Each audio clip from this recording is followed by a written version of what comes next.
Зошто не се молиме, зошто веднаш кога имаме такви маки, такви проблеми, или кога имаме многу обврски, многу потреби, зашто првото нешто што би го направиле не е молитва. И јас сум размислувал, и јас кој имам, верувам и повеќето го имаат тој проблем, смислам дека можеби самодоволноста. Тоест мислењето дека ние можеме или сами, или имаме на располагање други стратегии, други средства, други начини како да се справиме со проблемот. Дека Бог тука таму во оној или оној случај може и да помогне, но во останатите случаеви или ние ќе се справиме, или некој друг ќе ни помогне, некоја стратегија. Како да не веруваме на она што Господ Исус го каже на учениците во Јован 15:5: без мене не можете да направите ништо. Не важи тоа за нас, се обидуваме. И така Бог по неговата милост, како што и минатиот пат нели реков, ќе ни даде некои проблеми, големи колку планина, да се сетиме на него и да го побараме. Да сватиме дека навистина без него не можеме ништо. И тогаш го бараме Бог и тој се вклучува во нашиот живот на секогаш уникатен начин. Овој случај што го прочитавме од 20 глава на Летописи има врска со нашиот проблем, општ проблем, со молитвата. Во тој текст станува збор за Јосафат, еден од јудејските цареви. Тој царувал во време на разделеното Израелово царство, во јужниот дел, во Јудеја. Во истото време во северното царство царувал пак Ахав, најлошиот, така да кажеме, меѓу многуте лоши, најлошиот северен цар, цар на Израел.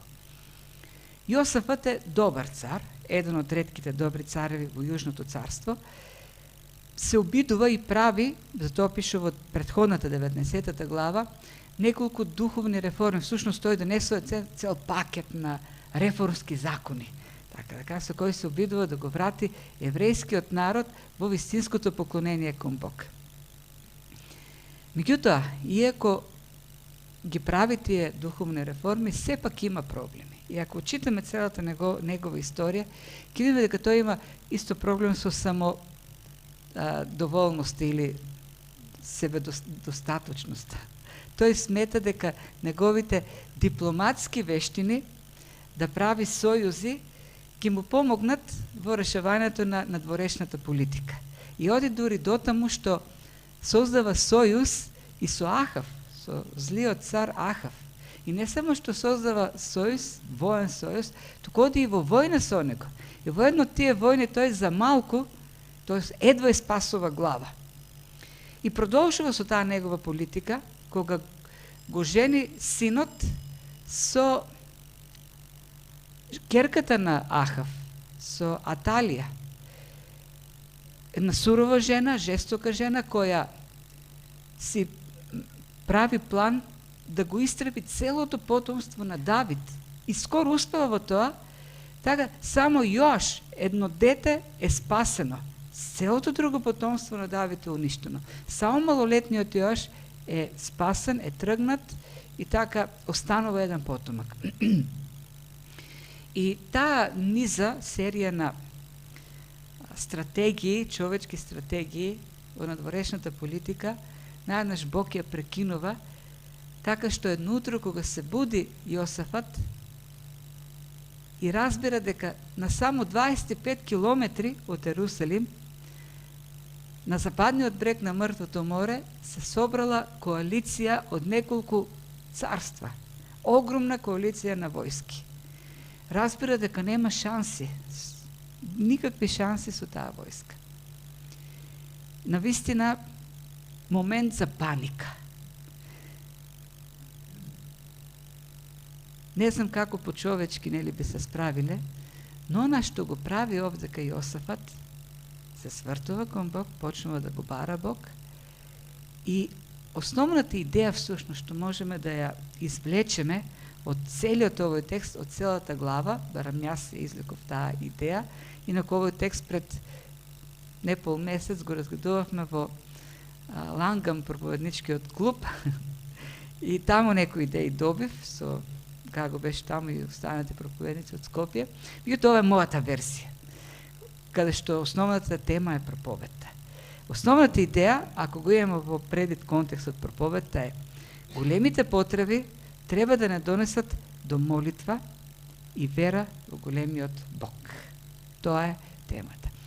Секоја голема мака, секоја неволја, сите оние моменти кога сме буквално кнап и кога немаме време за Бог, всушност токму тие моменти треба да не доведат до Бог. И Бог ги создава таквите моменти во нашиот живот да не доведе до себе, како што тоа го направи и со Јосафот. Значи, прво, големите потреби треба да не доведат до молитва, а второто беше верата, зашто така некако и поделен текстот. Првите 4 стиха е опис на големата неволја. Царства се собираат, 2 царства, да го нападнат Ерусалим и да го уништат. 5 до 13 стих е молитвата на Јосафот и понатаму од 15 до крај до 30 стих е верата, кој што ја покажуваат и Јосафот и целиот народ. Првите 4 стиха и понатаму од 14 стих е опасноста и како одговара на таа опасност со молитва. Јосафот, гледаме, се свртува кон Бог, го бара Божјото лице и го изнесува проблемот. И ние би си кажале, па што друго може да направи? Кога имаш таква неволја, кога имаш таков непријател, кога си во живот на смртна опасност, што друго би можел да направиш? Меѓутоа, по човечки погледнато, сосема човечки е да постапиме поинако. Сосема човечки ќе беше од Јосафот во таа неволја, кога се буди са бајле и нема секунда за губење, буквално нема секунда за губење. Веднаш да ги свика генералите, топ генералите во царството, да го свика Советот за безбедност и да побара да изгради стратегија, зашто тој нема секунда за губење. Или па да го мобилизира целиот народ. Таква е ситуацијата. Нема време за одлагање. Како ние би постапиле? Дали големите потреби автоматски не повикуваат на молитва? Или пак ги правиме оние неодложни мерки? Сега има нешто многу поитно, што треба да го направиме, молитвата понатамо ќе дојде. Не е сега време за молитва. Има толку важни работи што треба сега да ги направиме. Исто така, Јосафот можеше, и со право, да се налути на Бог. Првиот стих на 20 глава почнува со зборовите, а после тоа Јосафот се буди и разбира за големата опасност. Што значи после тоа? Ако читаме 19 глава, таа е опис на реформите што ги направи Јосафот. Во 19 глава пишува како Јосафот застана пред народот и му рече: нема веќе да се поклонувате на идолите, туку ќе се поклонувате на Бог и ќе му верувате на Бог. Го повика народот да се врати во заветните односи со Јахве. И откако го направи тоа, сега Бог што му прави? Јосафот вика: верувајте само на Бог, зашто Бог е нашата закрила, и сега Бог враќа со тоа што ги исправа пред смртна опасност. Им собира коалиција од непријатели да го нападнат Ерусалим. Како би реагирале по човечки? Господи, јас сите ќе убедувам дека ти си нашата закрила, дека ти си нашето спасение, а ти сега не исправуваш пред таква опасност. Имаше многу различни алтернативи пред себе Јосафот. Меѓутоа, тој реши без одлагање да се моли. Првото нешто што го направи беше да свика национален молитвен состанок. Го повика целиот народ, целото царство на пост и на молитва. Имаше многу други работи што треба да... И видовме дека многу други работи тој требаше да ги направи. Но сите тие работи излегоа како приоритет откако тој се помоли. Всушност, списокот од нештата што требаше да ги направи ги даде самиот Бог. Бог му кажа што тој треба да направи понатаму во таа опасност. И другото нешто што можеме да го видиме. тој не само што се сврте да го бара Бог во молитва и во пост, тој сето тоа го направи во голема понизност. Големите потреби треба да не доведат во молитва и понизност пред Бог. Јосафат, кога се сврте кон Бог во молитва, тој искаже, си го отвори срцето и каже колку му е страв. Пред целиот народ. Тој пред народот ја каже молитвата. Во таа молитва прво тој каже дека му е многу страв и дека нема шанси. Дека е изгубен. Тоа што го направи, воопшто не е вообичаено за еден цар од древниот Близок Исток. Царевите од древниот Близок Исток се обучувани, се воспитувани, се градени на самодоверба, на доверба, увереност во своето водство. Незамисливо е цар да излезе пред народот, пред војската и да каже страв ми е. Оваа ситуација не можеме ние да ја решиме. Незамисливо е. Јосафат токму тоа го направи. Излезе пред народот и рече страв ми е. Ние сме немокни. Овие ќе не уништат. Неговиот приод од поглед на пиар или однос со јавноста е катастрофален. Меѓутоа, Јосафат не се интересираше за пиарот, што ќе кажат луѓето, колку луѓето ќе го вреднуваат. Него го интересираше колку Бог ќе го вреднува, што Бог мисли. Јосафат разбра, многу добро разбра дека досегашниот пиар, дека досегашната надворешна политика на компромиси, на сојузи, неправедни сојузи, доживеа катастрофа, провал. И дека Бог го доведе до таквата безизлезна ситуација. И дека мора да бара помош од Бог. Јавно пред сите да каже дека е безпомошен. Ке беше според мене многу поразумно тој страв и таа немок да го признае тоа пред Бог, некаде насаме, да се скрие во некоја совичка и да каже Господи, јас не можам, страв ми е, и потоа да излезе пред народот и каже имаме проблеми, но не грижете се, ќе се справиме. Не, Јосафат го направи тоа пред народ, зашто Јосафат требаше да покаже понизност. Па на крајот на краиштата што е молитвата?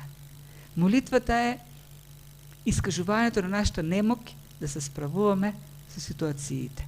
Ние не можеме. Не можеме сами да направиме ништо. Без Бог, без Христос не можеме ништо.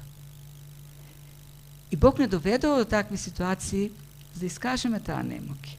И тоа оди многу во колизија со современото размислување на човекот за градење на самодоверба, за увереност во себе, во своите способности, за високо мислене за себе. Дури и во црквите владее таквиот став. Дури јас сум слушал пастори како велат, ако ние самите не градиме високо мислене за себе, и Бог нема да гради високо мислене за нас. Словото говори за поинаков поглед на Бог кон нештата. Во Исаја 66 глава 2 стих има на стих во кој што ели, а Бог тоа се зборовите што ја каже Јосафат. Ние немаме сила против тоа големо множество што ќе не нападне. И не знаеме што да правиме, но очите ни се кон Тебе, Господи. Јосафат пред целиот народ рече, не знаеме што да правиме, ние сме збунети, збркани, страфни. Но во Исаја вели, а еве на кого ќе погледнам, или еве кого вреднувам, или еве кого се насочени моите очи, и еве чии молитви ги слушам. На понизниот, искршениот по дух и на оној што трепери пред моето слово. На Јосафат во тој момент воопшто не му значеше што ќе помислат луѓето за него. На Јосафат му беше важно што Бог ќе помисли за него. Јосафат знаеше дека Бог гледа, ги слуша молитвите на понизните искршените по дух. Тоа е вистинската молитва. Контекстот не е молитвата. Големите маки треба да не доведат во молитва, но молитва во понизност. Молитви во кои што ја искажуваме сета наша немок и зависност од Бог. Тоа беше молитвата, на таков начин пристапи и Јосафат. Кога сме самодоволни, кога сме уверени во себе, ние крадеме Божјата слава. Зошто сметаме дека ние ги правиме нештата и сметаме дека на крајот на краишта, ако ние и нашите стратегии се успешните, тогаш нам треба да ни припадне славата. Ние не правиме ништо. Без Христос ние не можеме ништо. И само кога тоа ќе го признаеме и кога така ќе пристапиме на молитвата кон Бог, тогаш целата слава му припаѓа на Бог. Ние сме повикани, спасени сме да го прославуваме Бог. Славата да му отдадеме нему. Нема да му отдадеме славата ако себе си ги препишуваме заслугите, за успесите. Понизноста. Молитвата бара понизност. Понатаму, нашите молитви треба да бидат водени од познавањето на Бог. Овдека Јосафат во молитвата од 5 до 13 стих покажува перфектно познавање на Бог преку Словото. Всушност, она што можеме да го видиме во неговата молитва е дека тој повеќе го бара Бог, отколку што бара одговор на маката или решавање на проблемот. Она што доминира во молитвата е Бог, Господи, Ти ни требаш нам. Господи, ние сакаме да бидеме со Тебе. Тоест, неговата молитва беше исклучително богоцентрична. За разлика од нашите молитви кои се многу повеќе проблемоцентрични. Она што доминира во нашите молитви е самиот проблем. Колку е голем проблемот и колку ни е тешко во тој проблем. Додека ако ја следевте внимателно молитвата, ако не сте следели, може да ја прочитате, во неја доминира Бог со неговите атрибути, со неговите дејства, со неговото величие и моки. На потребата, на маката е посветено мало влијание. Малку. Всушност Јосафат беше човек кој го бараше Бог на многу места. Ако читате неговата историја, ќе видите дека тој постојано го бараше Богот на неговите татковци. Зборчето бара на бугарски има поинаков смисол, на македонски значи бара, търси, бара. Самиот збор во оригиналниот текст значи изгазено место. Тоест, кога се движиш по некој пат, патеката се набива и ти правиш всушност пат. Кога одиш постојано по една патека, ти правиш пат, го газиш. И самиот збор е тој збор. Значува изгазана патека. Со други зборови, идејата на авторот е да покаже дека Јосафат толку често го барал Бог, што тој направил пат до него, патека изгазил. И овдека тој го бара Бог. И тоа е важното во молитвата. Во молитвата е многу поважно да се бара самиот Бог, општението со Бог, близината на Бог, отколку решавањето на проблемот. Зошто? И ако се реши проблемот, а ние го немаме Бог во нашиот живот, тогаш немаме и голема фајда од решавањето на проблемот. И спротивно, ако проблемот не е решен, а го имаме Бог, го бараме Бог во нашиот живот, тогаш ние ќе поминеме ни се. Многу пати сме се молеле за некој близок човек и Бог го зел, не напуштил. Но со Бог заедно ние можеме да ја поминеме болката и маката. Може да загубиме имот. Со Бог, ако го бараме Бог, ќе поминеме, ќе низ кризата, ќе пребродиме. Може да загубиме многу други работи, здравје. Ние треба прво да го бараме Бог. Инаку, ако нашата молитва е проблемоцентрична, тоест ако фокусот на молитвата е Господи, имам мака, дај ми решение сега, во тој случај не сме поинакви од Аладин и волшебната лампа. Имаме лампа и определен начин како да ја ставиме во дејство, доаѓа духот или джинито, му кажуваме каква е маката, тој го дава решението на маката, на проблемот и се враќа пак таму, во фиоката. Молитвата е и Бог ни ги дава таквите моменти, за да можеме на поинаков начин, на нов, на свеж начин, на уникатен начин да искусиме заедништво со Бог, близина, општење. Зашто е поважно од се друго. Ако во нашите молитви доминира проблемот, тогаш се одзема од Божјата слава. Ако во молитвата се глорифицира Бог, тогаш расти нашата вера. И ќе видиме колку Јосафат спомнува во минатото што Бог правил, за во неговиот ум да се актуализира Божјата слава, Божјата мок, Божјата сила, Божјото дејство.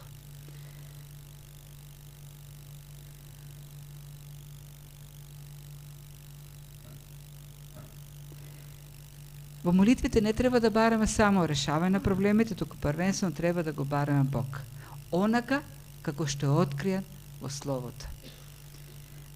Во првите неколку стихови во самата молитва, Јосафат вели Боже на татковците. Тој почнува со Божите атрибути во првите од 4 до 7 стих. Боже на нашите татковци. Сушност тој сака да каже, ти во минатото работеше со нашите татковци, ти се грижише за нив.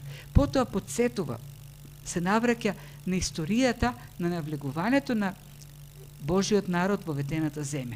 И тој таму објаснува како Бог ги избрка другите народи да ја подари таа земја на Авраам во вечно владење. Со други зборови, Јосафат вели, Господи, таа е Твоја земја. И таму има едни народи што ти ни рече да не ги бркаме. И тие народи сега се креваат да ја заземат Твојата земја. Така, во таа молитва, Јосафат се подсетува на Божите атрибути, колку Бог е голем, на ветувањата што Бог ги даде во минатото, ветената земја, и на причината зошто Бог треба тука да действува. Зошто овие влегуваат, сакаат да узурпираат, сакаат да окупираат Божјата собственост. Таа е Божја земја. Зато ти, Господи, сега, и тоа е последниот дел од молитвата, само неколку стиха, зато, Господи, сега ти вмеши се и справи се со овој проблем. Зашто тоа е и Твој проблем, не само наш. Зашто тоа е Твојата земја, ветената земја. Така да, во овие неколку стиха во молитвата, гледаме како Јосафат се свртува кон Бог онака како што е откриен во Словото и бара интервенција според ветувањата што Бог ги дал во Словото. Нешто што многу фали во нашите молитви. Во молитвите на современиот христијанин. Современите молитви, повеќе, ако ги слушаме и ако ги анализираме, се упатени на некој туки Бог, кој воопшто не е откриен во Библијата, отколку во библискиот Бог. И се повикуваме на витување кои никаде ги нема во Словото. И бараме интервенции кои Бог никогаш, апсолутно никогаш не ги ветил во Библијата. И нема одговор на таквите молитви, и луѓето се разочаруваат, христијаните, и се одвраќаат од верата. Зошто нивната молитви, нивната представа за Бог не е според Словото. Се овдека што бара Јосафат е во рамките на откровението што Бог го дава. Во рамките на волјата што Бог ја открил во Словото. Тоа е вистинската молитва. Тоа е една добра лекција за тоа како треба да изгледа молитвата.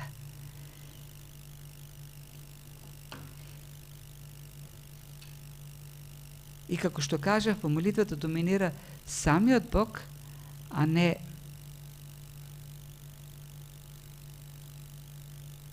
проблемите. И на крајот, од 3-тиот дел, од 14 до 30 стих, е верата што ја покажуваат евреите откако беше упатена молитвата. Што се случува во тој дел од 14 до 30 стих? доаѓа Божјото слово врз Божјиот пророк. И тој почнува да пророкува. И им вели, оваа војна, вака вели Бог, ова војна не е ваша, ова е Божја војна. И вие ќе ја добиете без воопшто да употребите меч во таа војна. И потоа дава инструкции. Со славење ќе отидете во таа војна, нема да војувате, туку кога ќе отидете, само ќе го соберете пленот. И што се откако доаѓа тоа слово над пророкот, целиот народ паѓа во поклонение и во славење. На следниот ден Јосафат ги повикува со вера војската, така што напред ги поставува славителите. Со инструменти одат кон полето каде што е собрана војската и цело време слават. И кога стигнуваат таму, гледат дека сите се истребени меѓу себе, го собираат пленот и царството на Јосафат се цврстува.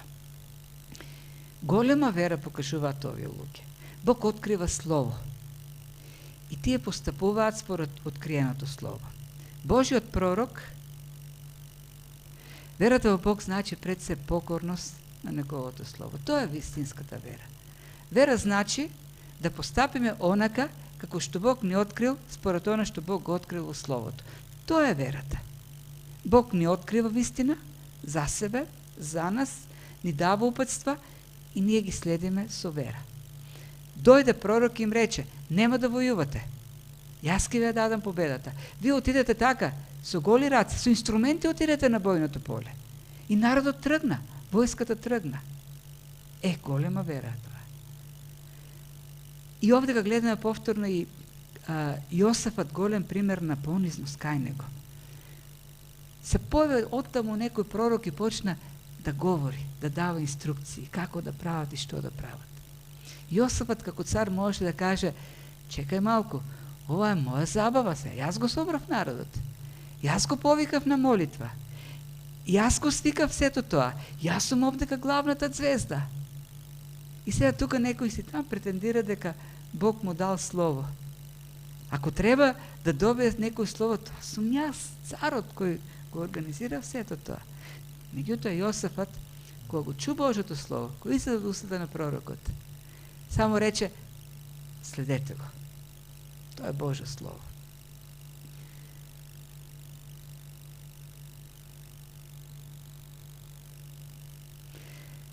Народот тргна со вера и царот го охрабруваше народ. Му рече, чујте ме јудејци. Кога тргнаа на утрото, кога тргнаа на бојното поле, рече, чујте ме јудејци и жители Ерусалимски, верувајте му на Господ, вашиот Бог, и бидете цврсти, верувајте им на пророците негови и ќе имате успех. Што значи тоа, верувајте им на пророците негови? Освен, верувајте на Словото. Пророците кажуваат Слово. Верувајте на Словото што Бог го дава и ќе имате успех. И тие тргнаа со вера. Молитвата. Значи, прво, големите маки, големите потреби треба да не доведат во молитва. Меѓутоа не било каква молитва. Молитва во понизност и молитва со вера. Молитва во која ги слушаме Божите инструкции и ги извршуваме. И тоа е една убава слика и за нашето спасение. Народот, Јудеја, војската, царот, не може да направат ништо во таа ситуација. Беа апсолутно безпомошни. Што може да направат? Ништо. Што можеме да направиме ние за нашето спасение? Ништо. Меѓутоа, народот требаше со вера да ги следи Божите упатства. Ние не можеме да направиме ништо за нашето спасение, но ние треба со вера да ги следиме упатствата што Бог ни ги открил во Словото.